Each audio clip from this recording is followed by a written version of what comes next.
Hello, and welcome back to the What Fills Your Cup podcast. I am your host, Riley Alexander. I'm going to just start this off by saying I'm quite exhausted. I'm very tired right now. I actually just got back from London yesterday, and that was amazing. It was such a dream come true. I got to film a podcast episode when I was over there, which was everything I could have ever asked for and more. One of the main reasons why I started this podcast actually was because I love meeting new people. I love traveling. I love building relationships across the globe, and honestly, just hearing other people's stories. I think hearing other people's stories and getting to know individuals beyond the surface is what makes us human. It makes connections better. It makes understanding other people better. And overall, I just am so happy that I was actually able to organize an episode when I was in London. That was actually my second travel guest / interview that I've ever done. So I feel like I'm getting a little bit better at it. I'm starting to understand what I need to bring and kind of just the flow of what a travel episode, I guess, looks like. So I actually vlogged that for you guys. If you subscribe to the What Fills Your Cup channel on YouTube, then that vlog is live. I also threw in some bits and bobs of that trip, which was very special to be with my sister and my dad. We had just an amazing time, and I'm so grateful for the family time. But where I was going with that is that I'm freaking exhausted. So if my energy isn't as oomph, as I normally am, then now you understand why. But overall, it was an amazing trip. Got to catch up with some friends that I met traveling when I had gone to Bali and Thailand last year. Those friendships mean so much to me. So it was just absolutely amazing that I got to see them face to face again. It just filled my cup, to say the absolute least. But leading into this week's topic, I had just mentioned that a big part of this podcast is relationship building and connections. And if you watched my episode with Dave Stark, then during that episode, I think I cut it. I don't think I left it in, but we were talking about networking. And he gave me some amazing advice, and the advice was that he no longer calls it networking, he calls it relationship building. And I really resonated with that, and I really held on to that. Relationship building is not even just with strangers online or building a community online and having individuals view or watch or listen to your content, but is also building relationships outside of online community through friendships, family, whether you're looking to date someone. Relationship building is just such a beautiful way to describe making new friends. Now, making new friends is actually what we are going to be discussing in this week's solo episode. The title, I think I'm going to call it Making New Friends in Your Mid-20s, like something kind of dramatic. But I do want to lean into that topic, and I do want to lean into my view on making new friends in your mid-20s and learning how to meet new people if you are looking to meet others and build connections and relationships outside of the palm of your hand, which is your device. Before we dive into making new friends and relationship building, I kind of wanted to talk about my personal experience with friendships.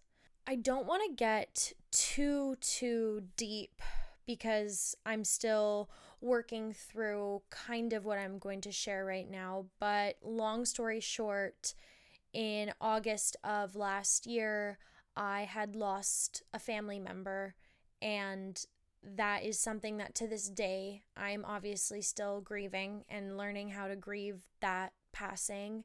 And it was an individual that I care so much for. It really did obviously break my heart when my family received that news. And grief looks different for everyone. And I touched on this in a few episodes ago, early on in my channel. I think it was maybe in episode 2 I talked about this. But for me is when I'm hurting or when I'm hurt, I completely isolate myself and I push everyone away. I want to try to deal with it myself. I don't want to be a burden, I say in quotations, or I don't want to feel like I'm bothering anyone with my emotions. I just bottle it up and try to hope that those feelings will pass, which, if I'm being honest, they don't. And that is where friends and family and your peers come perfectly into play.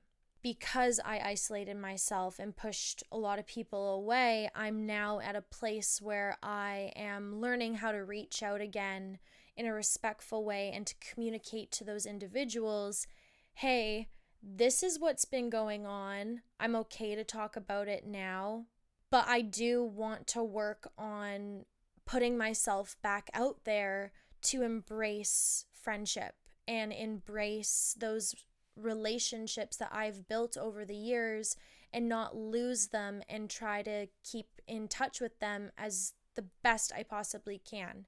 Even if it's once a month or once every month and a half, I am really, really working right now on rebuilding how I am as a friend.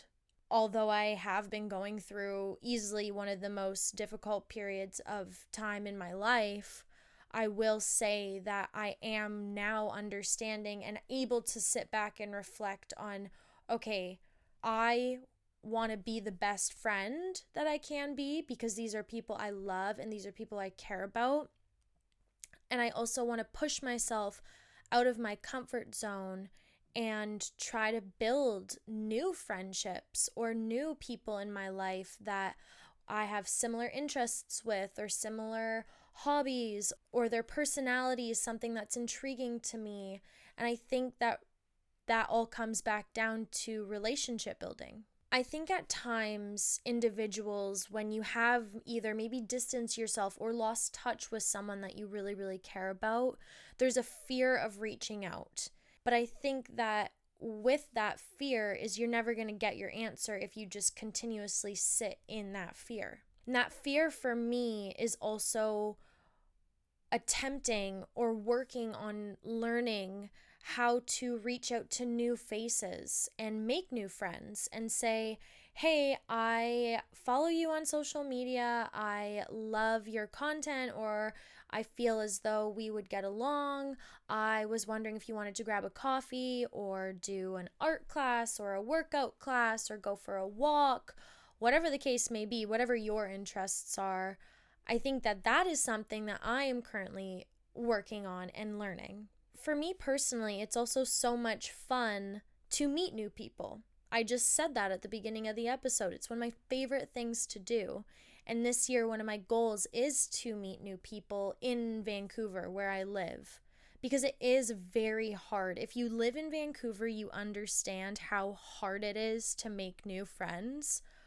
But I think that because everyone has that mindset, it stops individuals from attempting to reach out to people or attempting to face that fear of possibly rejection. And if you get rejected, who fucking cares? Thank you, next. Okay, noted. Don't want to be your friend. Gonna go to the next person. Like, that's the outcome. If they say no, bye. I don't want to be your friend anyway if you don't want to be my friend, obviously. Circling back to the fear of reaching out to individuals, I'm now at a place in my life where I'm challenging myself, now that I've caught my breath a little bit, to try to build connections and meet new people and connect with old friends.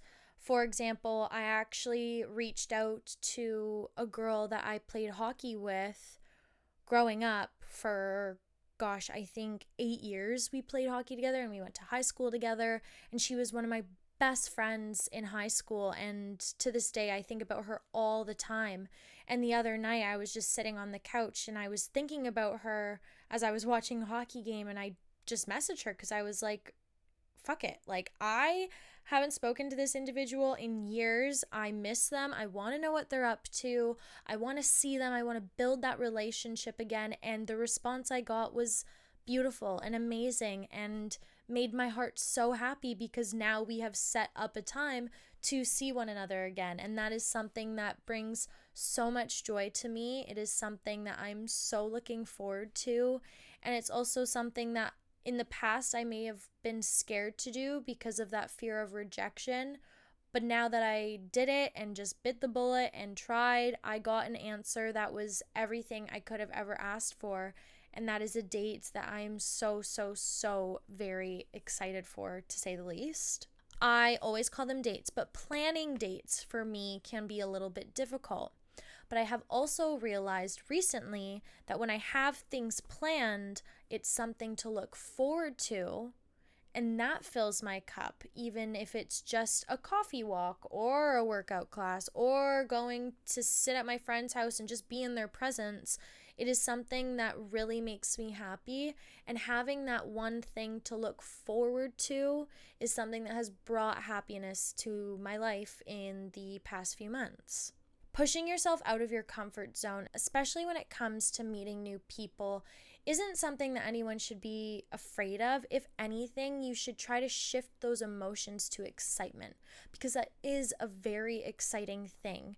To hear someone else's story, to see what's going on in someone's life, to have that relationship where you can just text that person and know they're either going to make you smile or laugh, or when you see them, your heart feels warm and happy and you are able to disconnect from your phone for a second and have an in-person conversation. That was a run-on sentence, but those are all amazing feelings, and those are things that bring me joy. My friends are some of the most important people. Aside from my family, my friends that I consider family are the most important people in my life, and I am really working on ensuring that I keep those relationships alive and that I keep that love there, because it's something that I truly cherish. And although at times it can be a little scary if you have distanced yourself and you're wanting to reach out to someone, I promise you at the end of the day, when you do get to see them finally face to face in person, it makes the time and distance all worthwhile, because you're back in the presence of someone that makes you really, really happy. I kind of touched on this a little bit throughout this episode, but in terms of making new friends is something that can also be very scary. And as I mentioned, Vancouver, really struggling to make new friends is a very common theme in Vancouver. However, attempting and trying to reach out is the first step. And if you get an amazing answer, frickin' yes, awesome, let's go. And if they say, I'm good, I'm too busy for you, thank you, next, bye, that's okay. All in all, I really just wanted to talk about community in this episode, and I wanted to talk about making new friends and that it's okay to have that fear, but to face that fear is also very fulfilling, and it's also very rewarding when you can make a new connection, or when you can see someone that you haven't seen in a while, or even if it's a friend that you see once a week and you add it to 2 times a week. Friendship is so important, and community is so important, and knowing that you can have those people to fall back on and rely on in times of need is also something that is extremely important for everyone in their lives. It's a reminder that you're not alone. It's a reminder that they love you no matter what. And it's also just something that we need as humans, connection. And I think that's a really beautiful part of being human, is making those connections and having those relationships built. So if you're someone that is working on elevating your friendships in a good way, positive way, then plan those dates, plan that time, take that time out of your week, even if it's for an hour, 60 minutes is better than 0 minutes, or if it's 30 minutes is better than 0 minutes. And that is something that we should all really prioritize. And on the other hand, if you're someone that is looking to make new friends, like myself, then face that fear and reach out to that person, work on relationship building, work on those connections. And like I mentioned, the worst answer you can receive is no. And I'm sure that 90% of the time you are going to hear a yes. So you may as well try. It's more scary sitting in the unknown of not knowing what the answer would be than it would be to try and get an answer you didn't want. Did that make sense? What I'm trying to say is don't sit in that fear, because instead of sitting in the fear, get your answer to, yeah, I made a new friend, or no, they weren't as intriguing as I thought they would be. Did I get my point across? I never know if I get my point across in any of these episodes, if I'm being honest. I don't really have a line to follow. It's just kind of like word vomiting every solo episode, but I like them that way. Because you never know what you're going to get. You never know what tangent I'm going to go on in these episodes. So here I am.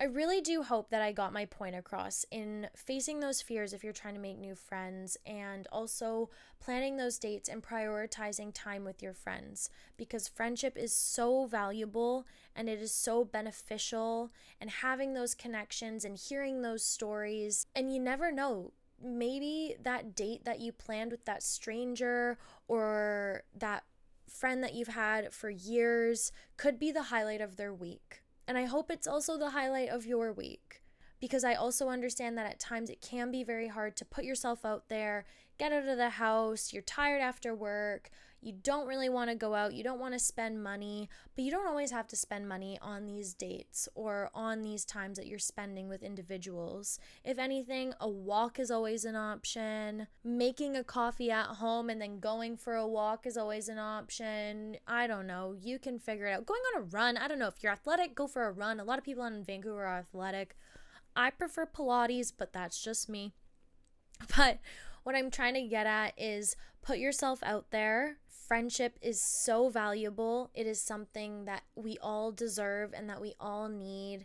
And having those conversations with your friends can go so very far. And when you are with your friends, ensure that you are checking in on them, talking to them, asking how they are doing, being intrigued as to what is going on. And I know that those feelings will be reciprocated, and those connections are what makes the world go round. On that note, I'm going to sign off on this week's episode of What Fills Your Cup. Do not forget to subscribe to the What Fills Your Cup channel, or follow me on either Spotify or Apple Podcasts. If you haven't heard it today, I love you, and do not forget to tell someone you love them, because you never know who needs it a little extra. See you on Sunday. Bye.